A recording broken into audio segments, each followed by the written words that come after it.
Hello everyone and welcome back to my channel. As you read in the description, this is a happy birthday to a rifle I've owned for 40 years. I bought it brand new back in 1980. The reason I bought it was because I had previously hunted with a 30-06 since I was 12 years old, and I went on my first elk hunt and a big bull sprung up, and it took 3 shots to take it down. So I had the attitude, well, I'm tremendously undergunned. So for my birthday, etc., talked to the wife, took some money out of the savings account, and I got the Cadillac of the firearms at that time, which is a Browning BAR Type 1 chambered and 300 Win Mag. Now, 300 Win Mag is famous for long-range shooting, for its power, for its velocity. The semi-automatic action is famous for fast follow-up shots, and of course the Browning BAR is famous for its accuracy relative to the fact that it is a semi-automatic firearm.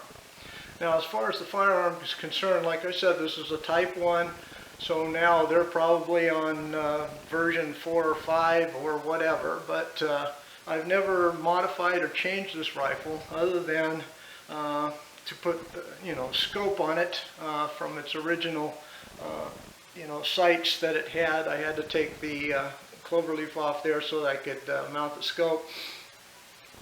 It has a standard, removable box magazine. It is a lock open for the bolt. In order to release the bolt, you have to drop the mag, but that's probably a pretty good safety feature. It has a cross-bolt safety, standard cross-bolt safety. It has the famous Browning, for those of you who know Browning shotguns, etc., this kind of buffalo hump type back, which is very recognizable for the Browning band, including shotguns. It has a flat comb, a dropped pistol grip.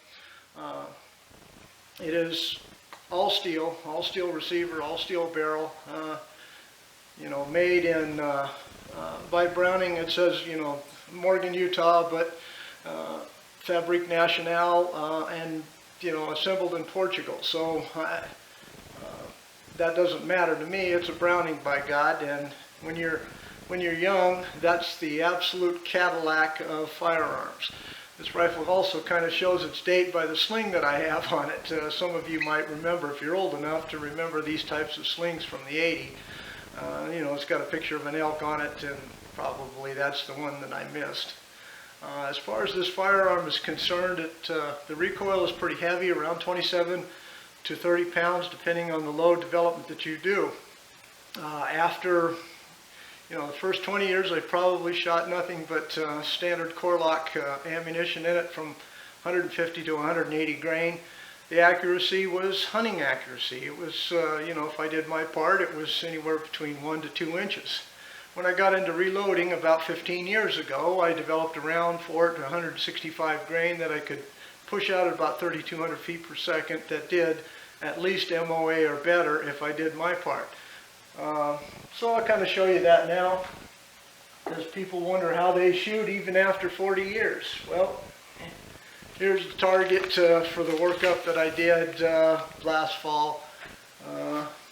You can see that closer group there to the bullseye is the last load, and that's the load data there. 3,200 feet per second is not too bad. The stories this rifle could tell is unbelievable. I can't tell you how many animals that I've harvested. Never lost an animal, never fired more than 2 shots at any animal with this firearm. The wound is devastating. It works. I don't care if it's 100-pound antelope all the way up to 600-pound elk. It does the job. I now have smaller calibers, lighter calibers. I know more than I knew back then, but back then I was strictly a hunter, not a shooter. So I want to thank you for watching and tuning in, and please like and subscribe, leave a comment, ask a question. I'll be glad to talk to you. But no matter what, enjoy your hunting, enjoy your shooting, and thanks for watching. Goodbye.